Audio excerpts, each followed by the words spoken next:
right now, the story is, of course, that TikTok is being effectively banned. And we saw early on, Republicans wanted it banned. They viewed it as biased, but Democrats disagreed.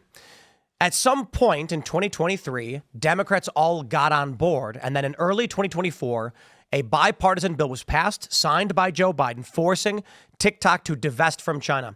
The Supreme Court has ruled 9-0 that this law will be upheld, and comes this Sunday, so in 2 days from this recording, TikTok will either have to be removed from U.S. servers or they will have to divest from China.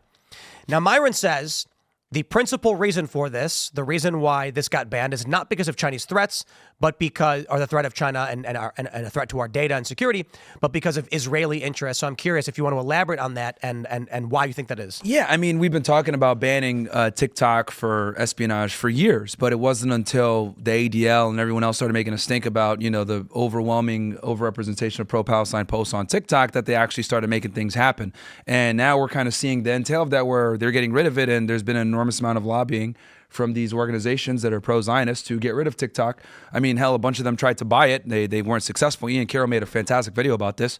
So, yeah, I mean, the truth is that the main reason why TikTok is getting removed from the United States is for Israeli security. So I'm going to pull up this story. In their eyes. I'm going to pull up this story from Axios, and I'll say this. I wouldn't frame it the same way as you do. But we can have a difference of opinion. Yeah, but I do believe you are largely correct that it was lobbying from pro-Israel groups that resulted in Democrats changing their tune on the banning of TikTok. This story from Axios we covered at the time and straight up said that it was posts in favor of Palestine that resulted in Democrats finally getting on board with Republicans to get TikTok effectively banned. In this story, it says, on TikTok, views of pro-Palestine posts far surpass views of pro-Israel posts. And it shows this chart. What's interesting here is that there were a bunch of experts in media and social media. I would say this. Call me whatever you want. As someone who for, 20 years has been working on social media in some form or another, I've been on the internet my whole life. And based on the research I've done in marketing and social media, we've built up this podcast, one of the top podcasts in the world. I agree with other researchers when it appears that TikTok intentionally altered its algorithm to promote pro-Palestine views. And so I can show you this chart and explain why. So this is just after October 7th. On October 16th to the 23rd, 2023, Stand With Palestine had 11 million views and Stand With Israel had 12 million.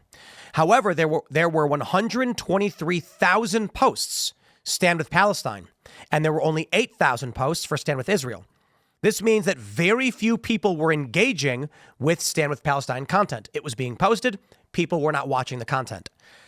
In the next week, which is a rapid shift, with only 87,000 posts, so a decrease of around 40,000 posts, Stand With Palestine was now getting 285 million views.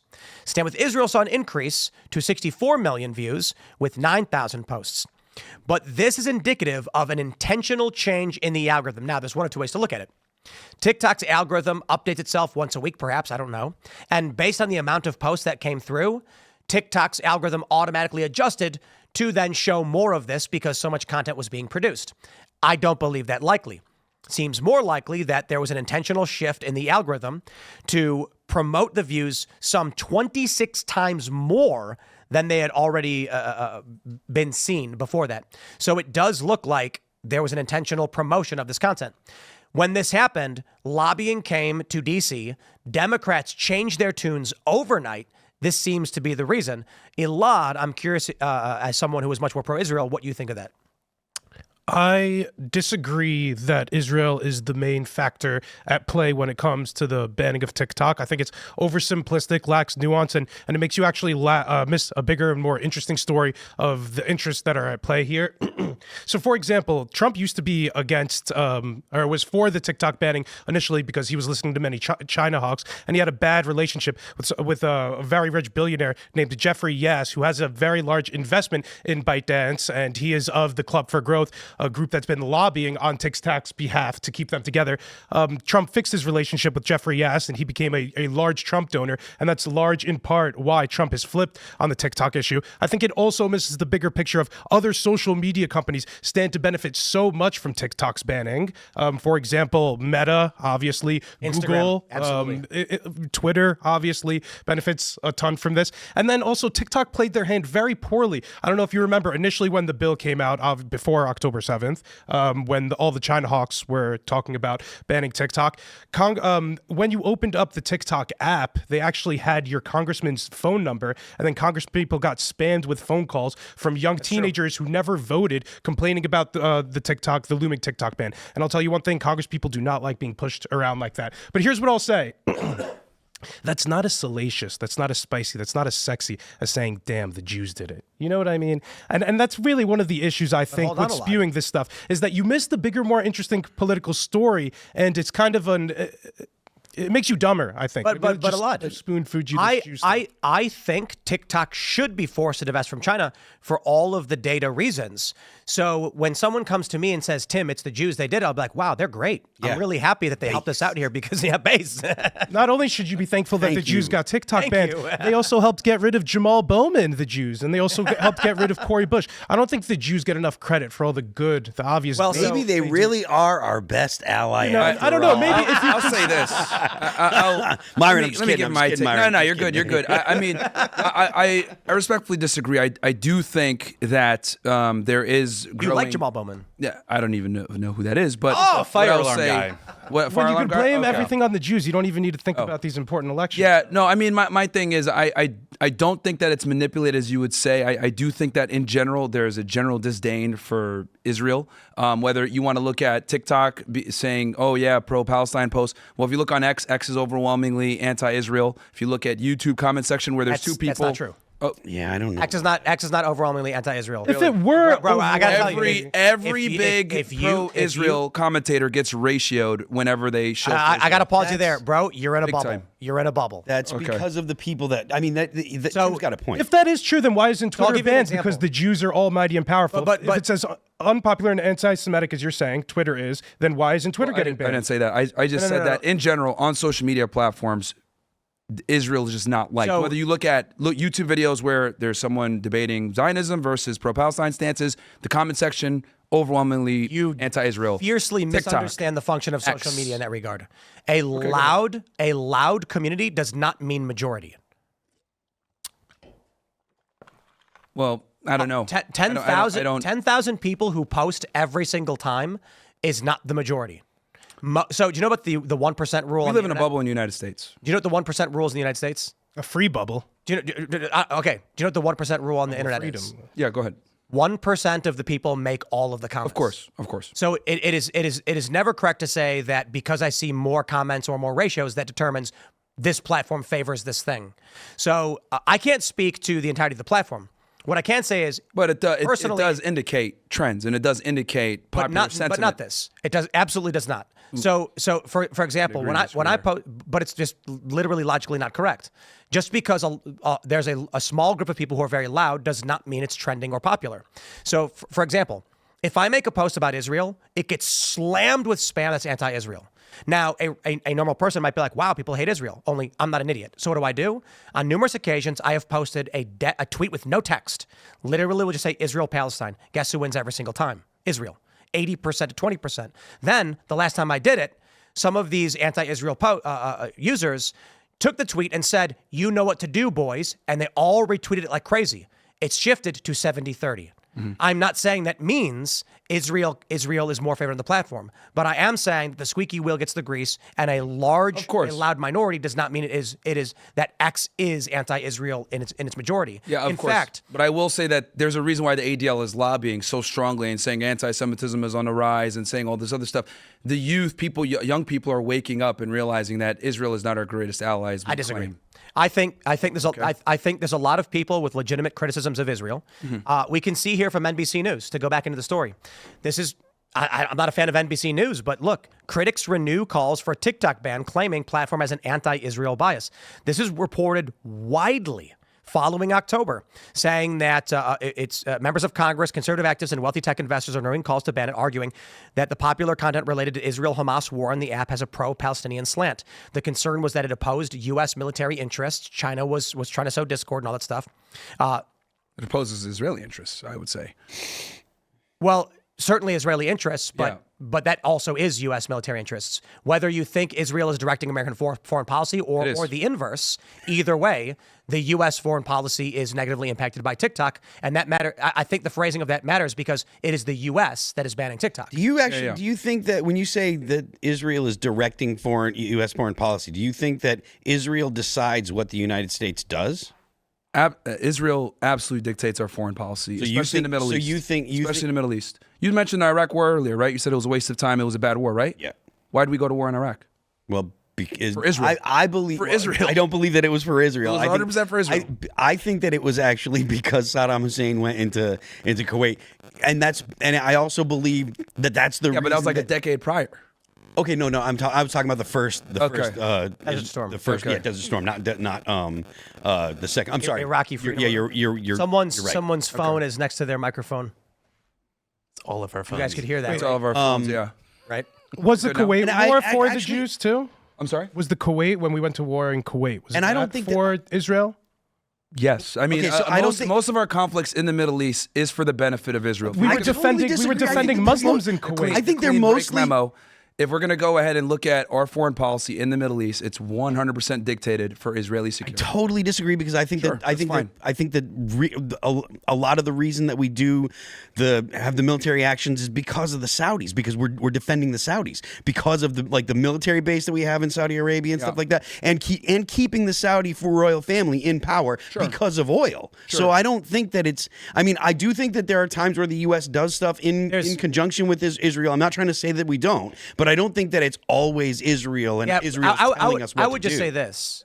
If you were to say that Israel has immense pressure on U.S. foreign policy in the Middle East, I'd be like, interesting, tell me more. Yeah. If you say they direct all of it, I'm going to be like, bro, come on. The Mujahideen, Afghanistan, the Soviets, all that stuff was not about Israel.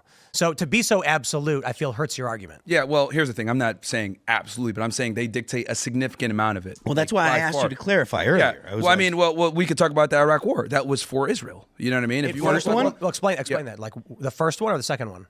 I'm talking about 03. The weapons of mass destruction. Yeah, I think that was Iraqi and freedom or whatever, right? I think George Bush was mad that Saddam Hussein tried to assassinate his daddy. Guys. The whole justification was 9/11, and there was no connection. Go ahead. I'm not saying you're wrong. The point of the Iraq War was that we surrounded Iran. As Bolton, our Bolton bro over here, he knows this, but he winks at me.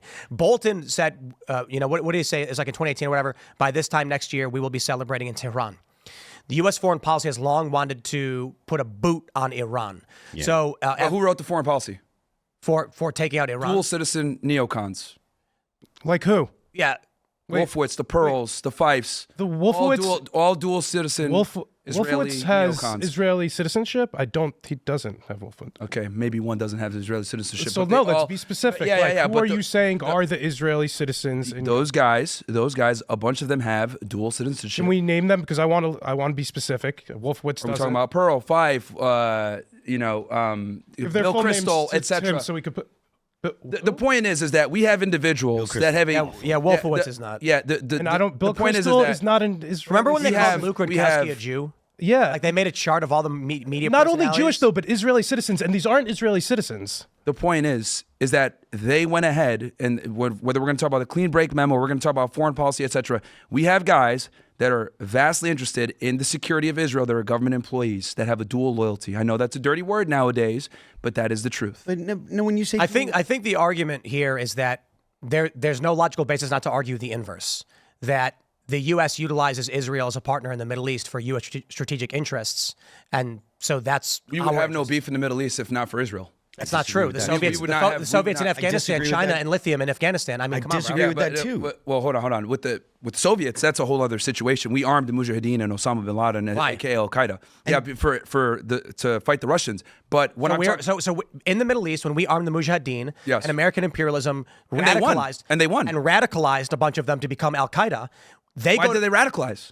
because American empire was going and basically taking over a bunch of countries, overthrowing governments like Iran, bombing other countries, partnering with the Saudis, They also joining enemies of certain Islamic groups.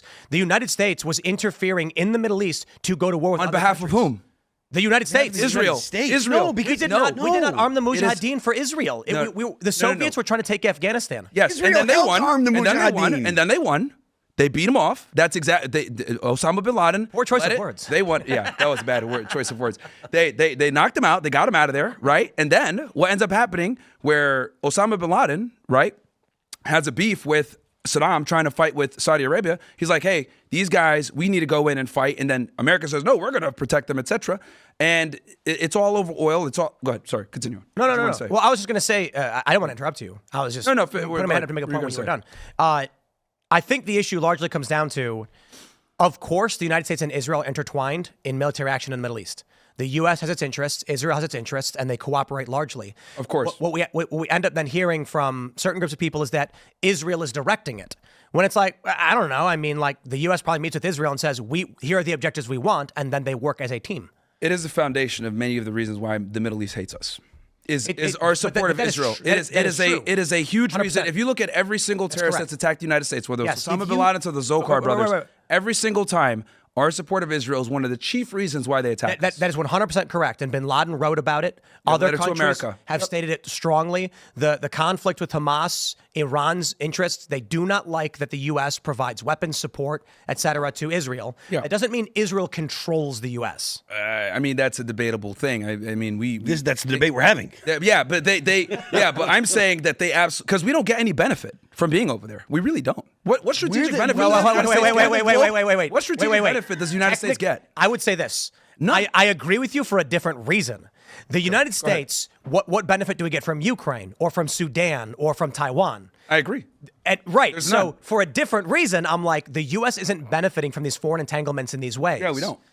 But the U.S. Neocon neoliberal establishment and the military-industrial complex and the petrodollar machine and the IMF and the SWIFT payment system largely benefit from all of these incursions and alliances. It's not just Israel. There's a reason why we spent more on Ukraine in 2 years than all of Israel in 50 years. Yeah, but Israel gets away with things that other countries would never get away with. Ukraine Yes. gets away with No, things. Ukraine- Ukraine is drafting 60-year-olds and women. Yeah, but has Ukraine been involved in spying on us? Yes. Have they stolen nuclear weapons from Yes. us? Yes. Have they've stolen nuclear weapons No, from us? no, I don't know no, about they that haven't one. stolen They nuclear were weapons. spying on us. Yeah, but They were spying on us, and Kissinger gave Israel nuclear weapons. It wasn't like they stole them. Kissinger was like, No, they absolutely stole them. Yeah, They Kissinger absolutely wait. stole them. Wait, Hold on. from the They Americans? I thought it was absolutely the stole them. French. No, they stole the weapons let's- from Apollo in Pennsylvania from the Numec facility. They absolutely stole it.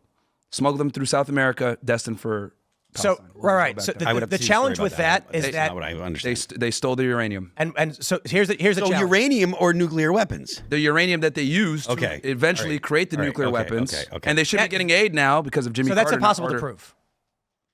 Kennedy knew this. It was the reason why he got killed. It was one of the reasons he got killed. Bro. I don't know if you want to go down this path, but like I'm telling you, like Kennedy It's knew not this. true. They I've- tested the soil in Dimona. I've watched these videos too. I've read the documents as well. It's a lot of conjecture, omitting a lot of information.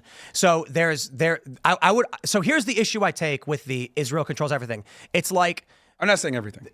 I mean, like the A American foreign significant amount policy. of foreign policy. Significant amount. The issue is, I've long made this argument with a lot of different conspiracy theories, and I don't mean that in a negative way. I mean like a group of people literally coming together to try and dictate something, is that people will find a morsel of truth and they will isolate it with a magnifying glass, zoom in, and it becomes their whole world. Sure. There are so many moving pieces to American empire.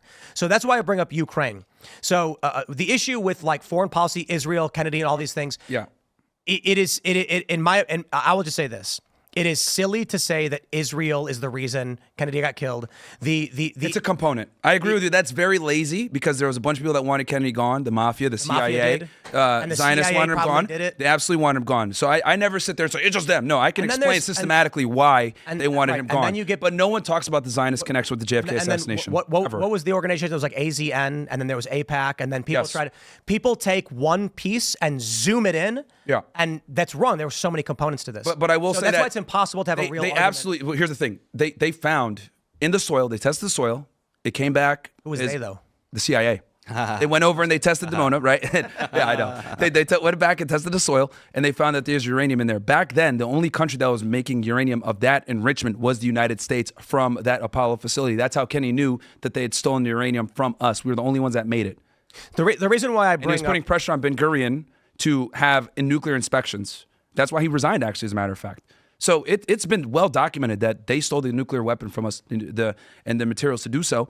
And, we should be giving them aid because they violated an act from Jimmy Carter in 1973 because of that. So I can't really go into that. I don't have a good we response, can have but what I will say discuss that is another time. There's the aid that goes to Sudan that's been massive. There's obviously Taiwan. There's Ukraine. We've given more money to Ukraine in 2 years than Israel in 60, 70 years. Yep. Get this. Ukraine, according to numerous sources, including Politico, which contradicts itself, Ukraine interfered in the 2016 election to try and get Hillary Clinton elected. The Ukrainian president has come to this country and lobbied Congress, and Congress all waved Ukrainian flags in unison. UK did that too. I mean, that to me is absolutely insane. Yeah. I'm not for foreign aid at all, by the way. All right, but here's my point. I'm against it. A lot of people, I'm not for foreign aid. when people are like, Israel controls us, and I'm like, bro, they were waving Ukrainian flags in our Congress. They dropped it down as the president came, even after they tried to overthrow our government. This is not an exaggeration. The Ukrainian government fed documents to political enemies of Donald Trump and got Manafort arrested to disrupt Trump's campaign, and he still won. Then you get the Burisma scandal. Then Ukraine is deeply entwined in interfering with the United States' government. Criminal actions. The Nord Stream pipeline was bombed. Germany has accused the Ukrainian of having done it. Yet the U.S. has given Ukraine more. I'm not saying that Ukrainians secretly control the world. I'm saying foreign policy is not dictated by any one source. The figures at play here are massive, global, and I think the bigger picture to look at is IMF, SWIFT, the military-industrial complex, the Trilateral Commission, the Council on Foreign Relations. These groups are not all one unified group. They're all just different wealthy special interests from various countries who all want somewhat different things, but kind of align in certain areas. It's a big pie, and there are definitely Jews that are looking for a piece, but it's not all the Jews eating the pie. I never said it's all. I'm very specific here where I'm saying that they're able to get away with certain things that other countries and other allies would never be able to get away with. I think Ukraine is. Yeah, I'll say it again. But we don't have a Ukrainian lobby that controls our politicians. What happened when Donald Trump... we don't have a UPAC. What happened when Donald Trump tried to investigate the Burisma scandal? You're talking about with the Biden family, right? Obviously, the Biden crime family. All Trump said was, there's this video of Biden saying, if you don't fire the prosecutor, you're not getting the $1 billion. I want to know what it's about. What happened to Donald Trump? A CIA agent, or I don't know if he was an agent or whatever, someone who was working with CIA, recorded a phone call, passed it off to another employee who blew the whistle, resulting in not only the impeachment of Donald Trump, an attempt to arrest and jail him, but also big tech companies in the United States banned anyone who would say the name of that CIA agent. That is one of the most insane things I have ever heard. And a criminal action by a former vice president, a quid pro quo, as he was active vice president, illegal by their standards. And when Trump said, let's investigate this, the CIA went after Donald Trump for it, for Ukraine, not for Israel. Yeah. Well, look, again, I'm not doubting what you're saying. Of course, the Burisma scandal, everything else like that, yes, that occurred. But what I am saying is that Ukraine does not have the same level of influence that Israel does in the United States. They don't have a super lobby. They don't have the powerful lobby that they have. And quite frankly, Ukraine would not be able to get away with half the things that Israel's been able to get away with. Well, I will say this. I do want to move on because we have big news. Sure. And I do think it's a fun conversation. It's a great discussion. I'm happy to have it. Thanks for checking out this clip from Timcast IRL. Make sure to watch the show live Monday through Friday at 8 p.m. Subscribe to this channel, and we will see you all there.